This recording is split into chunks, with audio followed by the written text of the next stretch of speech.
This past July, I took a 1,300-mile road trip from Washington, D.C. to Vermont. While I didn't get to explore Vermont thoroughly, I did spend a day in Burlington and Stowe, both of which are near Lake Champlain and closer to the northern side of Vermont. In this video, I provide my top 3 recommendations of things to do in Burlington and Stowe if you only have one day. If you're searching for an iconic New England bike ride, the Island Line Trail in Burlington is an absolute must.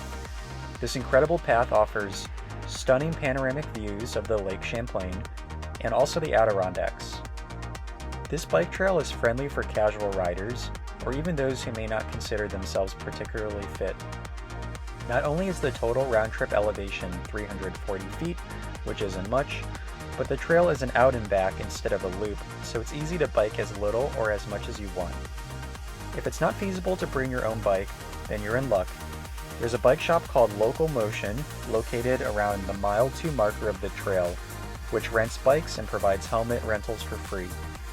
While this bike rental shop provides plenty of bikes, I'd recommend making a reservation in advance, especially if you arrive midday on a weekend. The shortest time you can rent out a bike from here is 3 hours, but that should be more than enough time to do the whole length of the trail and back. The reason this bike trail is differentiated from other trails is that a significant portion of the trail involves riding on a narrow strip of land with Lake Champlain on both sides.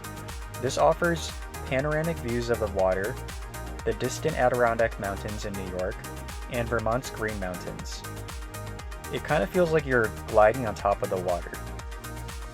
It also stands out because the unique section that travels directly across Lake Champlain is an old railroad causeway. There's also a bike ferry bridging a gap called the Cut in the middle, and that's arguably the most defining feature, in part because of its very narrow width. While I always felt safe, there's no safety railing, so heads up, it's best to look up at all times so you don't bump into someone or accidentally veer off into the lake. I also noticed that this part of the trail is easily the windiest portion, in part because there's no tree cover, so you'll likely also go slower. In terms of the trail's overall condition, it's generally a mixture of paved asphalt and some gravel, so I would recommend a bike tire with at least 30 millimeters in width, such as a gravel or a hybrid bike. No trip to Vermont is complete without trying a creemee. What is a creemee, you ask? Think of soft serve except creamier due to the higher butterfat content, which results in a richer and creamier texture. While there are a large number of creemee shops all over Vermont, the one I tried and highly recommend is Palmer Lane Maple.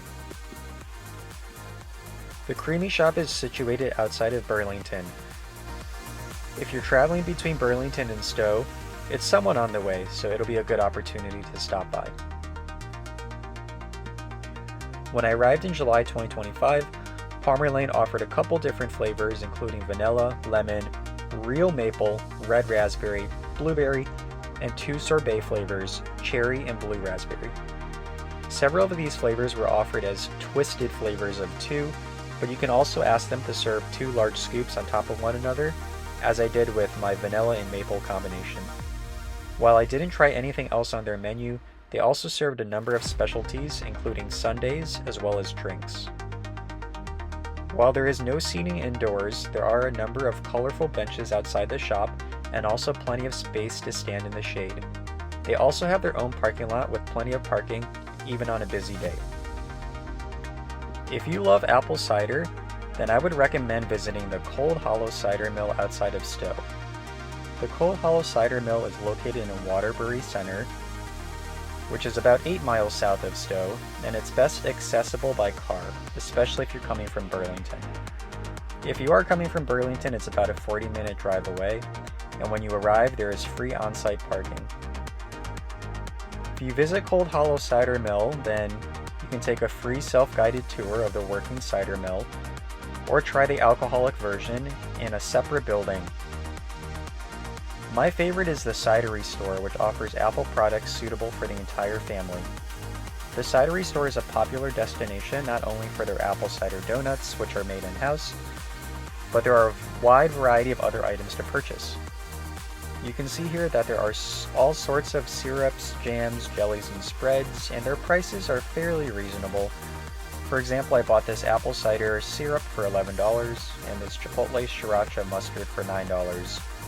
And for those coming out of state, Vermont sales tax is only 6%, which is below the national average sales tax rate of 7.5%. This store also sells plenty of non-food items such as kitchen items, mugs, household items, things like that. I even found a wall full of Vermont-themed socks, which was pretty cool. If you enjoyed this video, then please like this video and subscribe to my channel, Lost in a Good Place. Thanks for watching.